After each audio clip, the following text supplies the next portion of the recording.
The sky over Willow Creek didn't just turn dark, it turned a sickening shade of green. Old-timers knew that color.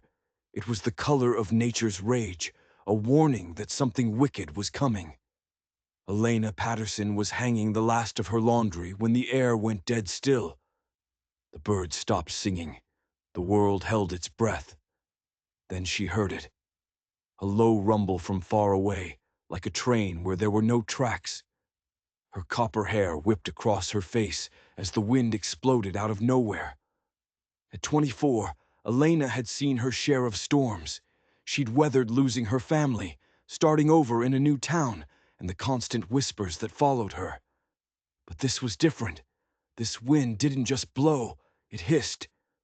"Elena, get inside now." It was her neighbor, Mrs. Whitaker, her face pale with terror as she scrambled for her own cellar. "That's a twister brewing." Elena didn't need to be told twice. The rumble was a roar now, a beast waking from its slumber. Her hands shook as she dropped the laundry basket, the clean sheets instantly swallowed by a cloud of dust. She ran for her house, for the cellar door that was her only hope. But she was already too late. Twigs and leaves flew past her, stinging her skin like tiny needles. Then came a branch, thick as her arm, that shattered against the side of her house. She fought her way inside, the wind trying to tear the dress from her body. The windows bowed inward, groaning. She was halfway across the kitchen when the first one gave. It didn't just break. It detonated. A spray of glass flew across the room, missing her by inches. Elena screamed, a sound lost in the hurricane howl. She lunged for the cellar, her fingers wrapping around the cold iron ring of the trap door. She had just started to pull when the roof vanished. One moment it was there, the next it was gone, ripped away with a sound that split the world in two. The suction was unimaginable. It plucked her from the floor like a doll. She was flying, weightless, for one terrifying second.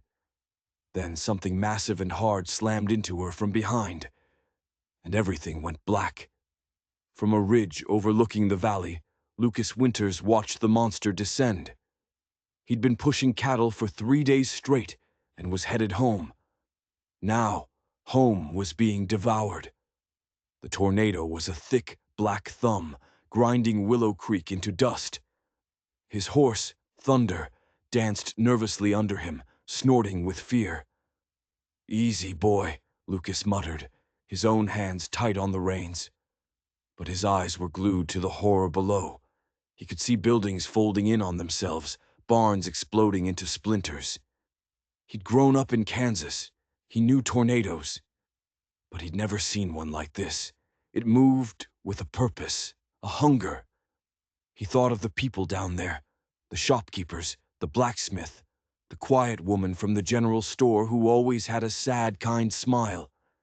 He didn't even have to think about it.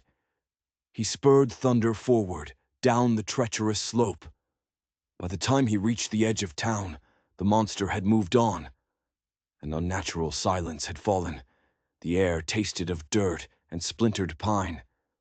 The southern half of Willow Creek was gone. Just gone. As if a giant had scraped it off the face of the earth. Lucas dismounted, his boots landing in a landscape of ruin. "Hello," he yelled, his voice sounding small and weak. "Anyone need help?" A faint cry answered him from somewhere to his right. He followed the sound, climbing over a mountain of wreckage that steamed in the humid air.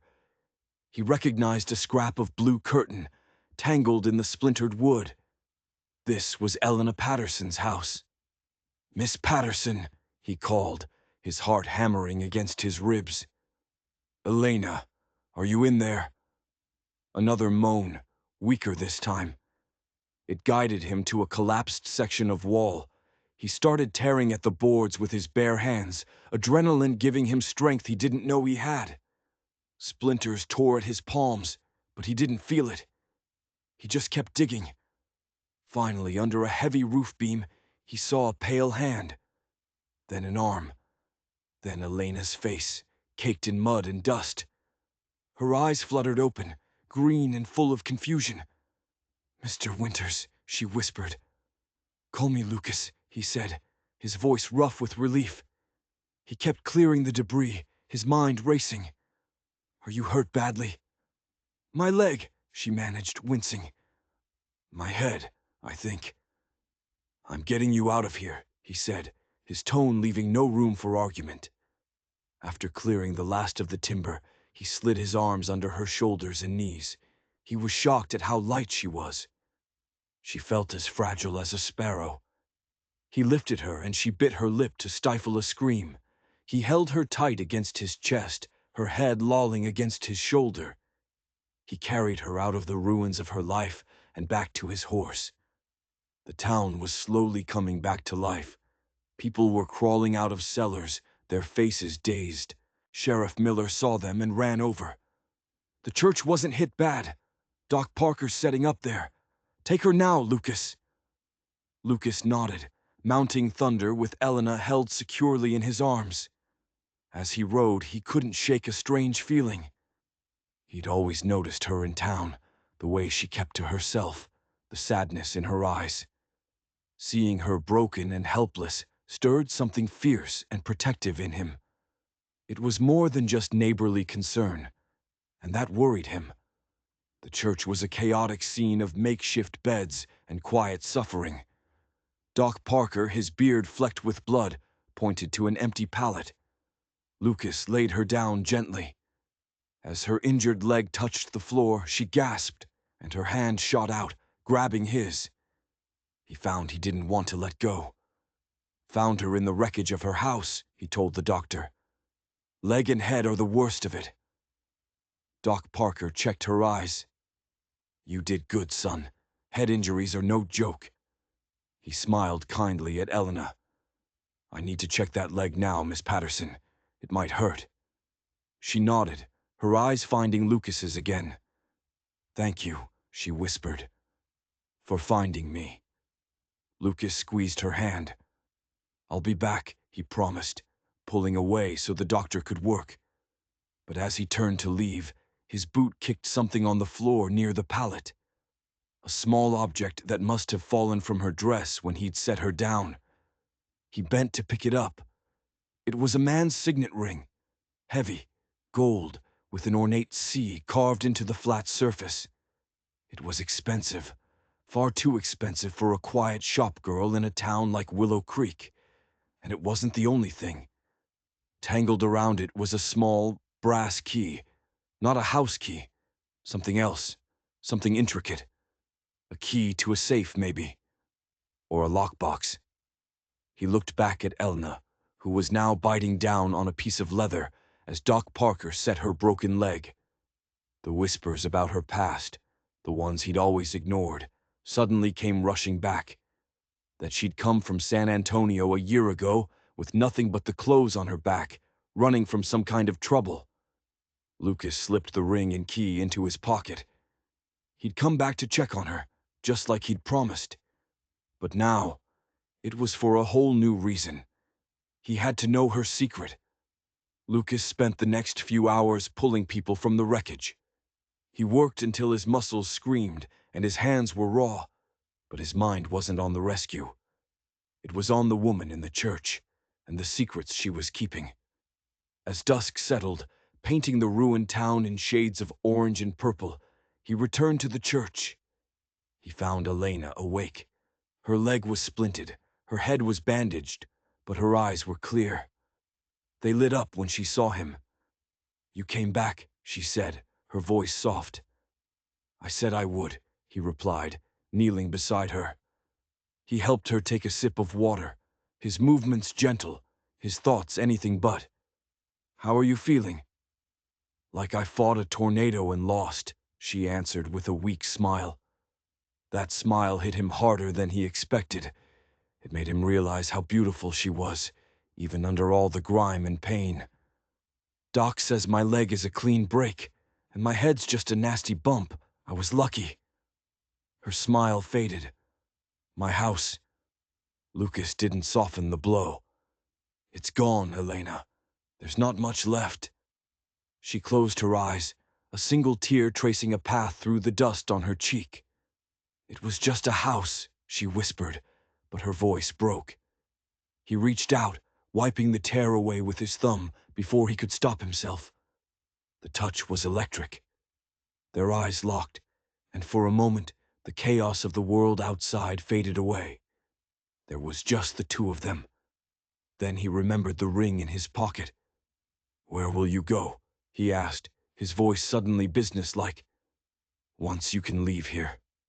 Her brave face crumbled a little. I don't know. Maybe Mrs. Whitaker can take me in, or the boarding house, if it's still standing." The words came out of his mouth before he could plan them. It was an impulse, but a calculated one. "I have a ranch, just outside town. There's a spare room. You can stay there while you recover." Her eyes widened in surprise. "Mr. Winters, Lucas, I couldn't impose." "It's no imposition," he insisted, his gaze intense. "It's not right for you to be alone while you're healing." He needed her close. He needed answers. This was the only way. Before she could argue, Doc Parker shooed him away, telling him she needed rest. "Think about it," Lucas said, backing away. "I'll be back in the morning." Walking out into the devastated town, Lucas felt a chill that had nothing to do with the night air. He was a simple man. He ran his cattle. He kept to himself. He'd come to Willow Creek to escape a past of his own, to find peace.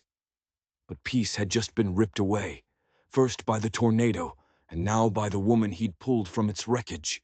He had a feeling that Elena Patterson was a storm all on her own, and he was standing right in her path. The next morning, Lucas was at the church before the sun was fully up. He found Elena already talking to the doctor. "You can leave today, if you have a place to go," Doc Parker was saying. He spotted Lucas and grinned. "Ah, speak of the devil. Here's your night in dusty chaps now." Elena blushed, meeting Lucas's eyes. "I've thought about your offer," she said, her voice hesitant. "It's very kind, but I'm worried about propriety." Doc Parker let out a hearty laugh. "Propriety. Miss Patterson, half the town is homeless. People are sleeping 5 to a room. Besides," he added, clapping Lucas on the shoulder, "this one's an honorable man. You'll be safe with him." Safe was the last thing she would be, Lucas thought, but he just nodded grimly. "I promise you'll have your privacy, Elena. It's just until you're back on your feet." She finally agreed. He arranged a wagon, padding it with blankets for the journey. He helped her sift through the rubble of her home first. They found almost nothing. A Bible, a silver hairbrush, a small wooden box that had somehow survived. "Not much to show for a life," she said, her voice hollow. "Things can be replaced," Lucas said, his eyes on the small box. "You can't." The journey to his ranch was slow and quiet. When they arrived, Elena looked at his modest but sturdy house with relief in her eyes. "It's lovely," she said. "It's home," he replied. He lifted her from the wagon, her arms wrapping around his neck. For a moment, with her pressed against him, he almost forgot his suspicions. He almost forgot the cold weight of the ring and key in his pocket. Almost. He carried her inside and set her down in the spare bedroom at the end of the hall. It was plain, but clean. "Thank you, Lucas," she said, her green eyes shining with gratitude. "I don't know what I would have done without you." "Anyone would have done the same," he lied. "No," she said firmly, her gaze unwavering. "Not anyone." The first few days were a tense dance. Lucas tended to his ranch, but his mind was in the house. He watched her. He listened. He was polite, helpful, but distant. He knew she could feel it. He saw the confusion in her eyes. He needed to get into that little wooden box. He was sure the answers were in there. On the 4th night, he made his move. He waited until she was asleep, her breathing deep and even. The house was silent except for the chirping of crickets outside. He crept down the hallway, his heart pounding. The floorboards creaked under his weight, and he froze, listening. Silence. He slipped into her room. The moonlight painted a silver stripe across the floor, illuminating the small wooden box on her bedside table. He reached for it, his fingers trembling slightly.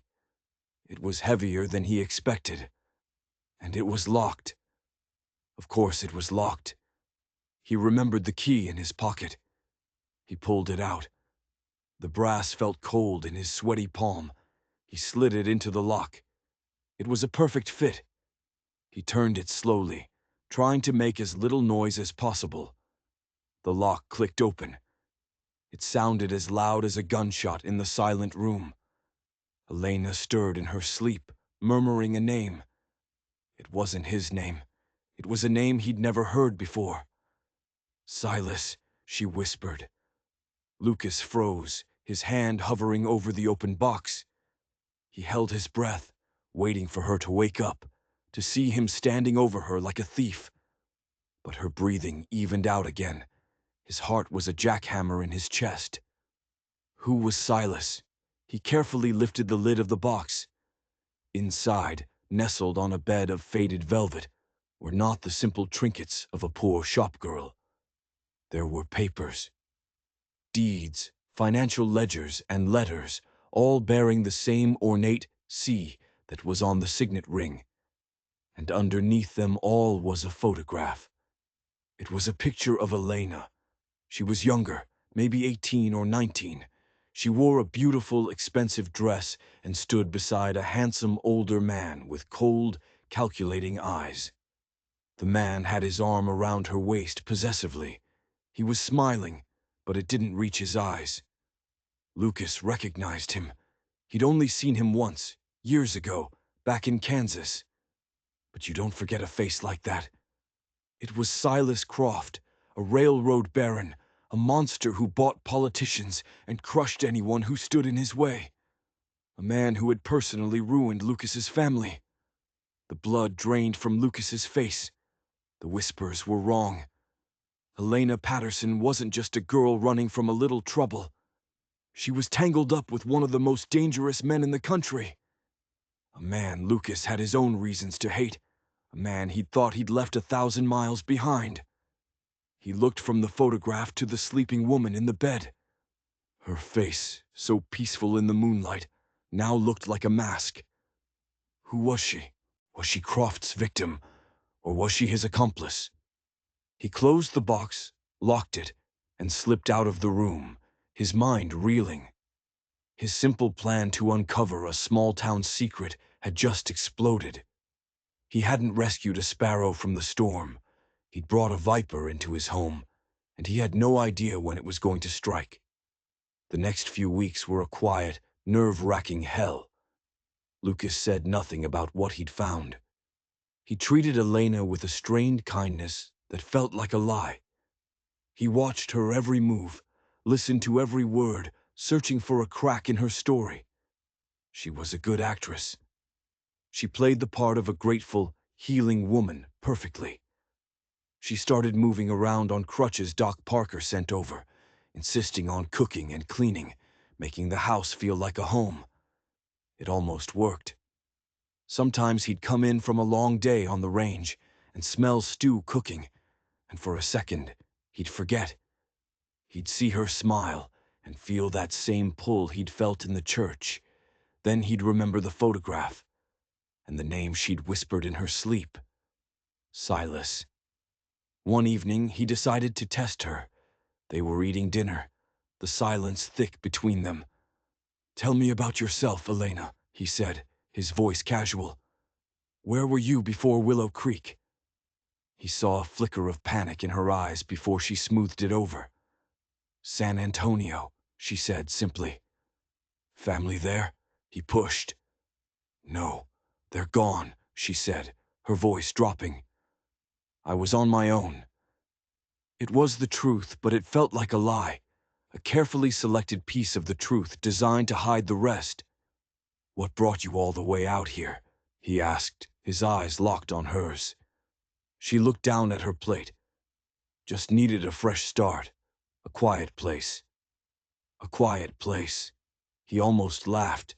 She was tangled up with Silas Croft, and she was looking for a quiet place. He knew then, without a doubt, that she was hiding something huge. He let it drop, but the conversation left a new layer of ice between them. A few days later, the outside world came calling. Lucas was in town picking up supplies when Sheriff Miller pulled him aside. The sheriff was a good man, steady and sharp. "Lucas," he said, his voice low, "a man was in town yesterday. A stranger, dressed fancy, rode a fine horse. He was asking questions." Lucas's gut tightened. "What kind of questions?" "Asking about newcomers. Specifically a woman who showed up about a year ago. A woman with copper hair." The blood went cold in Lucas's veins. It was starting. "He say his name?" Lucas asked, trying to keep his voice even. "Called himself Smith," the sheriff said, spitting on the ground. "But he didn't look like a smith. Looked like a hired gun. I told him I hadn't seen anyone like that. He didn't believe me. Said he'd be back." Lucas thanked the sheriff and rode home faster than he should have, a storm of dust trailing behind him. He found Elena on the porch, mending one of his shirts. She looked up and smiled as he approached, a peaceful domestic scene that was a complete lie. He felt a surge of anger. He was protecting her, housing her, and she was putting him, his ranch, his entire life in danger. He stalked onto the porch and stood over her. "We need to talk." She looked up, her smile fading at the look on his face. "Lucas, what's wrong?" He pulled the signet ring and the key from his pocket and threw them on the table between them. They landed with a heavy clatter. Her face went white as a sheet. All the color drained away, leaving only her wide, terrified green eyes. The mask was gone. This was the real Elena. "Where did you get these?" he demanded, his voice like flint. She stared at the ring, unable to speak. "I found them," he said, his voice cold. "After I pulled you from the rubble. I also found the box you keep by your bed, the one with the ledgers and the photograph." She flinched as if he'd struck her. "The photograph of you and Silas Croft," he finished. Elena finally looked up at him, her eyes shimmering with unshed tears. But it wasn't fear he saw there. It was defiance. "What do you want, Lucas?" she whispered. "I want the truth," he snarled. "All of it. Who are you? And what kind of trouble have you brought to my doorstep?" Just then they both heard it. The sound of a horse approaching. Not a slow, meandering horse. A horse riding hard and fast, coming straight for the ranch. The stranger was here. And the time for lies was over. Elena scrambled to her feet, her crutches clattering to the porch floor. She stared down the lane, her face a mask of pure terror. "He found me," she breathed. "Oh God, he found me." Lucas didn't waste time on questions. He grabbed her arm and pulled her inside the house, kicking the door shut behind them. "Stay away from the windows," he ordered. He ran to his mantel and grabbed his rifle, checking the load. His hands were steady. He'd hoped to leave this part of his life behind, but it seemed trouble had a way of sniffing him out. "Who is he, Elena?" he demanded, his back to her as he peered through the edge of the curtain. A lone rider was approaching, a man in a black duster, his face shadowed by a wide-brimmed hat. "His name is Boone," she said, her voice shaking. "He works for Silas." "Works for him how?" "He finds things," she stammered. "He finds people who've wronged him." "And you wronged him?" Lucas asked, his eyes still fixed on the approaching rider. "I took something that belonged to him," she admitted, her voice barely a whisper. The man, Boone, reined in his horse about 50 yards from the house. He sat there for a long moment, just watching them. It was a predator's move, sizing up its prey.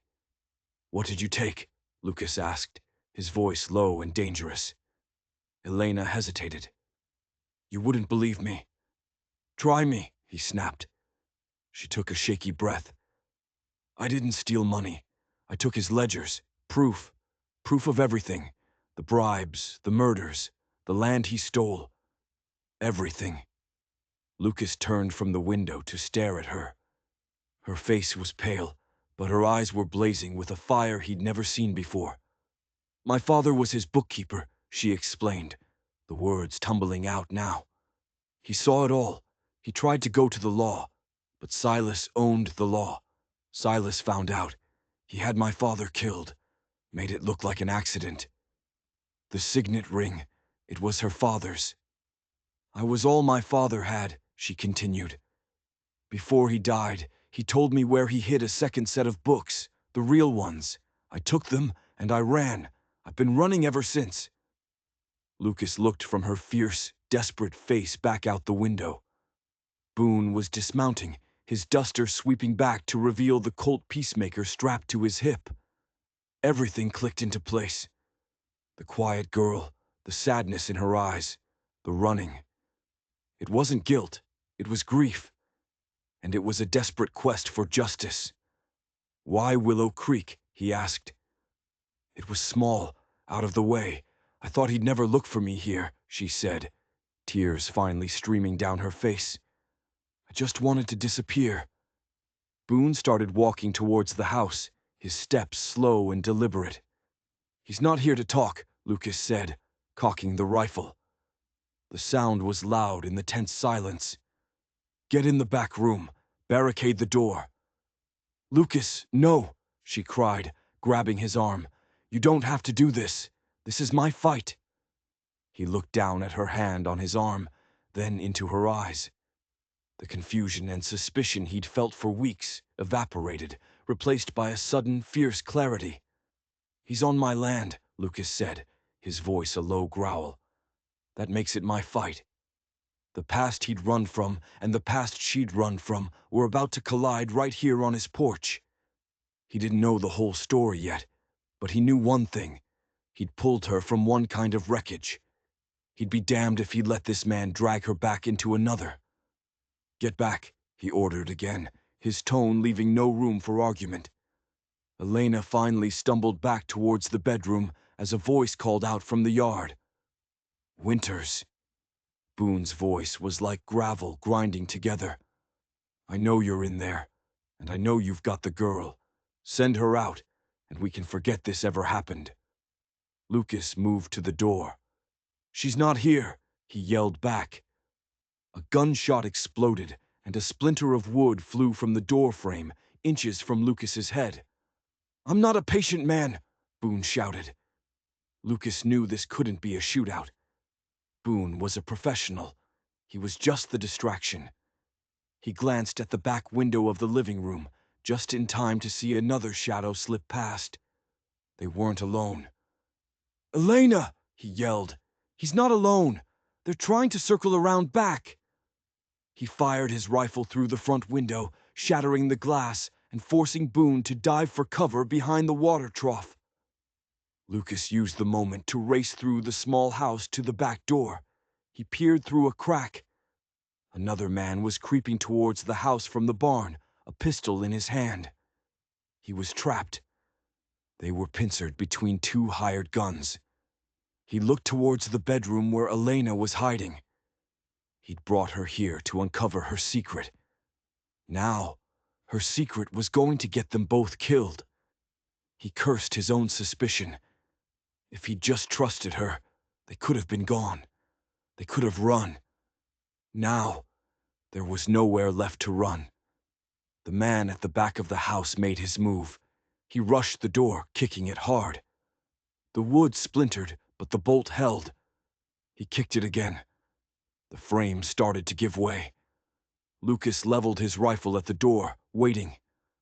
The front window exploded inwards as Boone fired again, trying to pin him down. It was a classic two-man attack. They were good. The back door burst open. The second gunman lunged in, pistol raised. Lucas fired. The gunman crumpled to the floor. At the same instant, Boone came crashing through the shattered front window, rolling and coming up with his Colt, aimed right at Lucas's chest. Lucas didn't have time to raise his rifle. This was it. A deafening blast filled the room. It wasn't from Lucas's rifle or Boone's pistol. Boone's eyes went wide with surprise. He looked down at his chest, where a dark hole was blossoming on his shirt. He staggered backward, his gun falling from his hand, and collapsed. Lucas stared, stunned. Standing in the bedroom doorway, her face pale but her hands steady, was Elena. She was holding a small, smoking derringer. She must have had it hidden in the small wooden box all along. The silence in the room was absolute, broken only by the sound of their own ragged breathing. They had survived. For now. But as Lucas looked at the bodies of the two men, a horrifying thought hit him. These were just the hired help. They were disposable. The man who sent them, Silas Croft, was not. And he would never, ever stop looking for his ledgers. He looked at Elena, who was staring at the gun in her hand as if she'd never seen it before. She had just saved his life. And in doing so, she had tied their fates together for good. He finally walked over to her. He didn't say thank you. The words felt too small. He just gently took the derringer from her trembling hand. "There's something you need to know about Silas Croft," Lucas said, his voice grim. "He didn't just ruin your family, Elena." She looked up at him, confusion mixing with the shock on her face. Years ago, back in Kansas, he had a different name, but he ran the same schemes. He used crooked laws and hired guns to steal land for his railroad. He stole my family's farm. He left us with nothing. Lucas's voice was filled with a cold old rage. My father fought him, and for his trouble, he ended up dead in a fire that wasn't an accident. My mother died of a broken heart a few months later. Elena's eyes widened in disbelief. You knew him." "I know him," Lucas corrected her. "I came to Texas to start over, to get away from his shadow, but it seems his shadow stretches a long, long way. It wasn't a coincidence, it was something else. Fate, destiny, a cosmic joke. The two people who had both been ruined by the same man had been thrown together by a random act of nature. The tornado hadn't been the end of her story. It had been the beginning of theirs." A grim smile touched Lucas's lips. "He thinks you're a frightened girl on the run.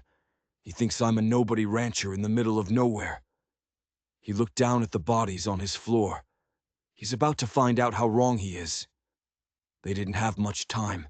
Sheriff Miller would eventually come to investigate the gunshots, but they couldn't count on it.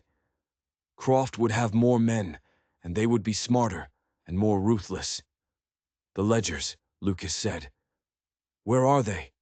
"I buried them," Elena said, her voice stronger now. "Under a loose floorboard in my old house. I didn't want to risk bringing them here." "Good," Lucas said, "because this house is no longer safe." They had to get the ledgers and get out. Not just out of Willow Creek, but somewhere Croft's reach didn't extend. Maybe all the way to Washington. They worked quickly, dragging the bodies out to the barn.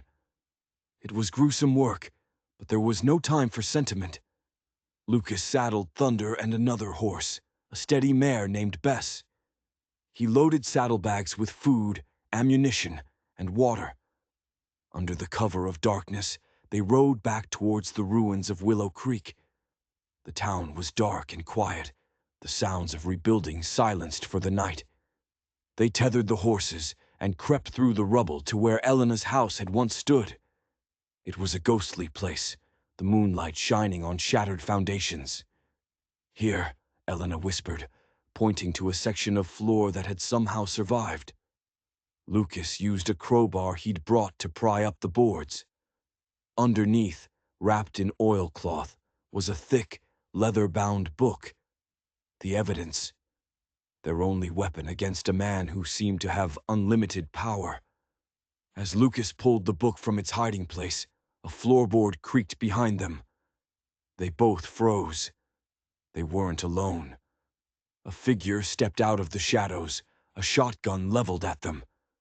"I'll be taking that," the man said. It was Sheriff Miller. But the look in his eyes wasn't friendly. It was cold and hard. And behind him stood another man, the fancy-dressed stranger who had been asking questions in town, the one who called himself Smith. "Sheriff," Lucas said, his mind racing. "What is this?" "Mr. Croft pays well, Winters," the sheriff said, his voice flat. "A lot better than this town does.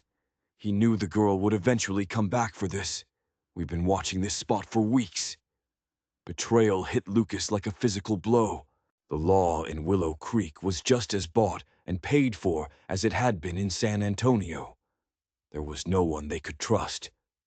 "Give me the book," Smith demanded, stepping forward. Lucas looked at Elena. Her face was set, her eyes burning. They had come this far. She had lost everything. He had lost everything. They were not going to lose this. "No," Lucas said. Smith sighed. "Have it your way." He nodded to the sheriff. The world exploded in a flash of light and a deafening roar as the sheriff's shotgun went off. But Lucas had already moved. He'd anticipated the shot, diving to the side and tackling Elena, pulling her down into the dirt behind a collapsed wall. Splinters and dirt rained down on them. "Run!" Lucas yelled, shoving the ledger into her hands. "Get to the horses! Go!" "I'm not leaving you!" she cried. "Go!" he roared.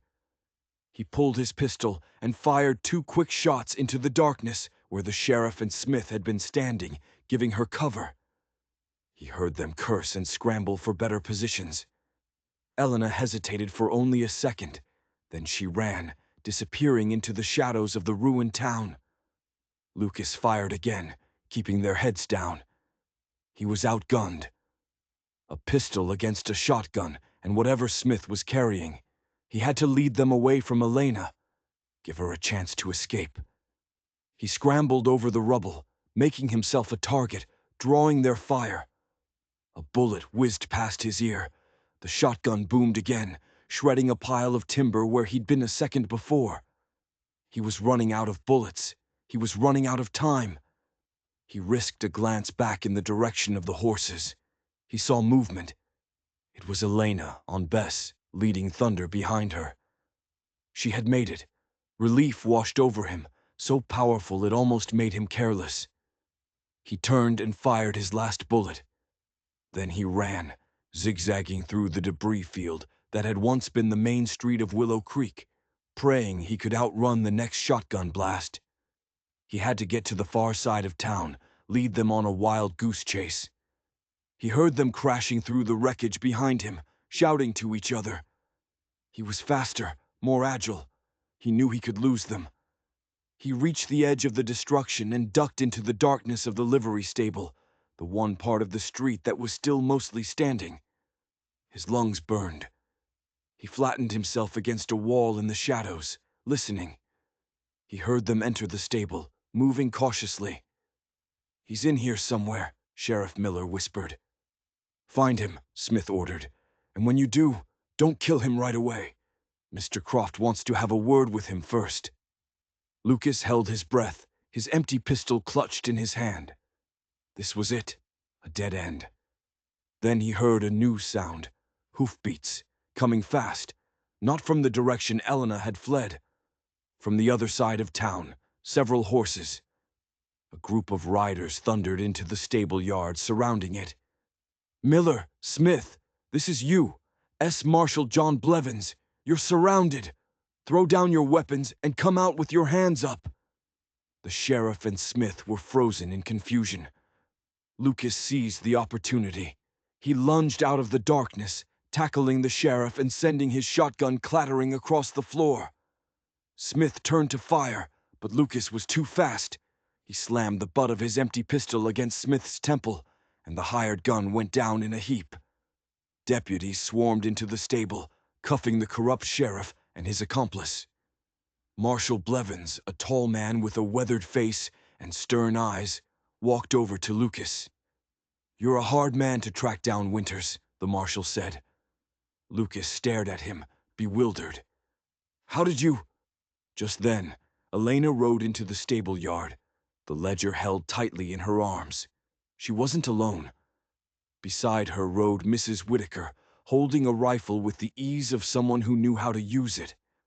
"I didn't ride for help, Lucas," Elena said, a proud smile on her face.